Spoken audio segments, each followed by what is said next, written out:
Hi everyone, welcome back to Exploring Temecula. On today's video, we're going to talk about the 5 best cities in Riverside County to live.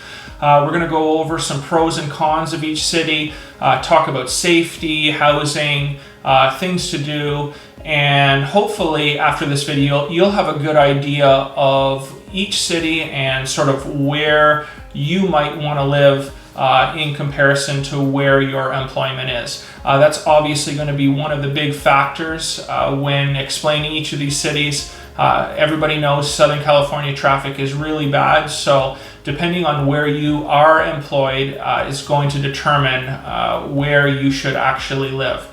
If you're interested in the Temecula area, make sure you subscribe to this channel. We do 2 or 3 videos a week, basically keeping everybody up to date on everything from the housing market to things going on in the city or around the city. If you are looking to buy a home, we have a free home search now in every one of our videos in the description. We are also licensed as a real estate appraisal company, so if you're looking for a home value, we can give you that as well. So thank you very much. Let's get into the video.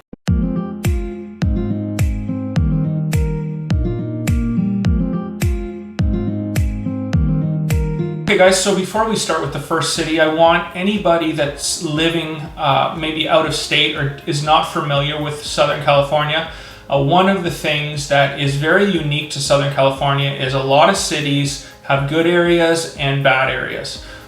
It's crazy how you can have an area where I would personally live and then 6 blocks or 7 blocks over is just a community that you want to stay away from. So when I'm talking about these 5 cities, a lot of them, 2 or 3 of them at the very least, have areas in each one of those cities where you should probably stay away from.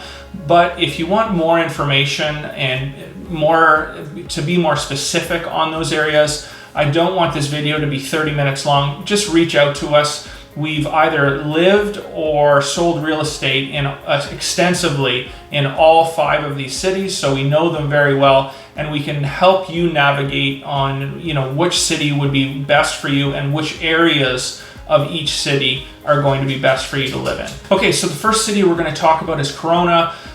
If you're not familiar with Southern California, the 91 freeway, probably one of the busiest freeways in all of California, probably throughout the United States. So the 91 freeway and the 15 freeway where it meets, that's where you're going to get huge congestion of traffic.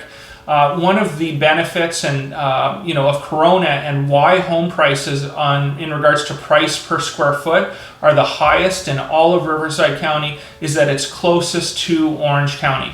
So if you are employed in Orange County, if you are employed in Los Angeles, Corona is probably going to be your best bet if you can afford to live there. It's going to cut off tons of drive time.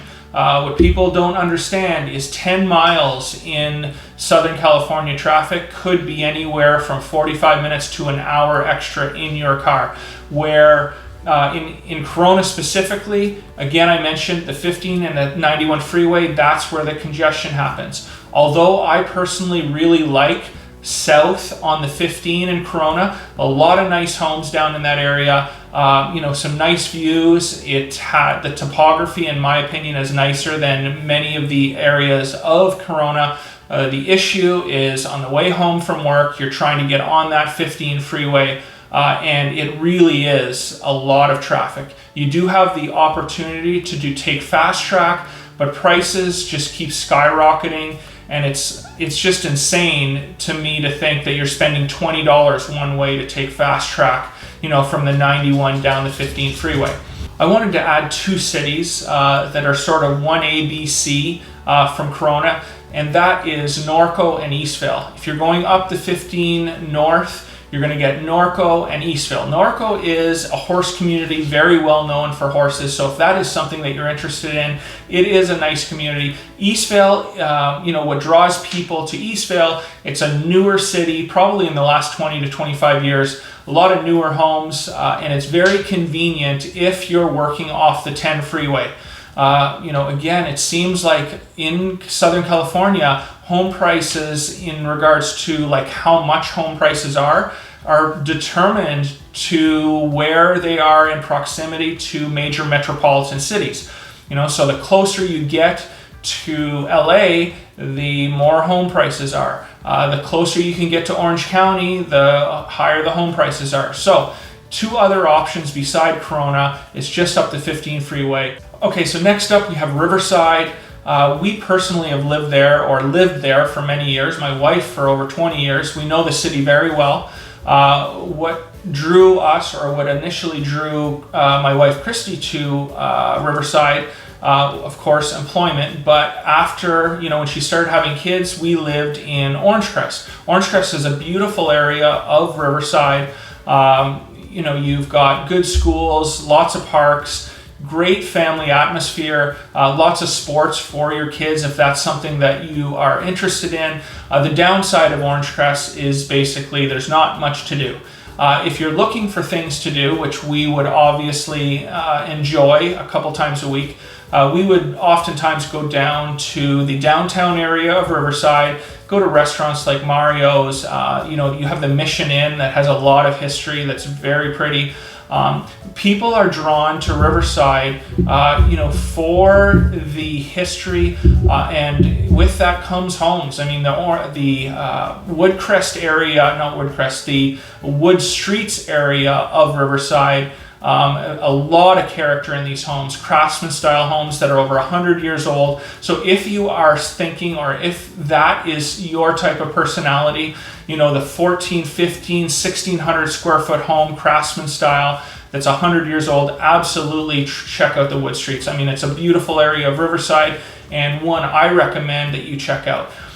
There's also a Woodcrest area of Riverside, and that's the horse area, which is just down from Orangecrest, actually. So if you want land, if you want orange groves, horses, Woodcrest is an area of Riverside, another area of Riverside that you can check out. If you're going down the 91 West, another area that you can look at is La Sierra. I think it's La Sierra Heights, and that would be the farthest west, one of the farthest west cities in Riverside. But all in all, there are a lot of areas in Riverside that are still nice, but similarly to Corona, there are 3 or 4 areas that I would definitely 100% stay away from. And again, call me if you want to learn more specifically about the Riverside area. Okay, next up, we're going to start moving down the 215 south. The first city we're going to get to is Menifee. Menifee is one of the fastest growing cities, I think, in America over the last 10 years. As you'll notice, if you're not familiar with Menifee, the construction is going out from the 215 freeway. So, over the years, as land has, become more scarce, builders have been building farther out, both east and west on the 215 freeway.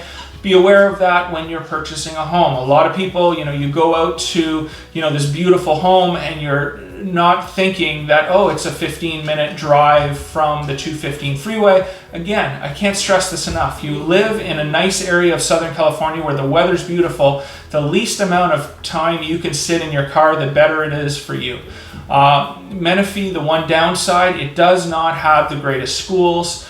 So if that is important to you, that's something that you should really be aware of. But, it has a beautiful lake community. It's got, generally speaking, a lot of the homes are going to be newer homes or new home builds. And one more negative, there's just not a lot to do in way of restaurants and going out or nightlife. So if you're a foodie and if you like going out at nights, Menifee is probably not going to be the city for you. But if, retirement, they have a beautiful retirement community called Oasis just off the 215 freeway. It's a nice, quiet community, but the traffic, people are going to complain. The Newport exit, moving down the 215, because it's become so popular, it's almost like the infrastructure hasn't caught up to the population, and it's definitely going to be busy, noon, lunchtime, 4 to 5, 6 o'clock. These off-ramps get crazy, and something to be aware of when you're searching for a home. But Menifee is definitely a viable option. One of the best things about Menifee, price per square foot is going to be the least amount out of all 5 of these cities that we're talking about. So Menifee is going to be more affordable. There's a lot of options. Retirement communities are plentiful in Menifee and the surrounding area, such as Sun City. Okay, so next up, I'm coming to my 2 favorite cities in all of Riverside County. First one we're going to talk about is Murrieta. Great schools, newer community. Population is going to be around 100,000 people with, I think it's around 30,000 square miles. It does have an old town. There are things to do, not as much as Temecula, but definitely a viable, for sure, option for families looking for a safe community, good schools, nice homes. And it's going to be a little more expensive in regards to price per square foot than than Menifee, but it's going to be less, around 20% less expensive than Temecula. So a lot of people that have that approval that they just can't quite afford Temecula, Murrieta, if you drop somebody in the middle of Murrieta and the middle of Temecula, really there's not a lot of difference between the 2 cities. A couple things that Murrieta has, they have a private golf course called Bear Creek, beautiful golf course, great golf community. It's a gated community, so if you're interested in that, definitely check Bear Creek out. And they also have west of the 215 freeway, actually might be the 15 freeway, La Cresta, which is a prominent, popular horse community with beautiful views and more estate-style homes that are definitely going to be up over that $1 million price range.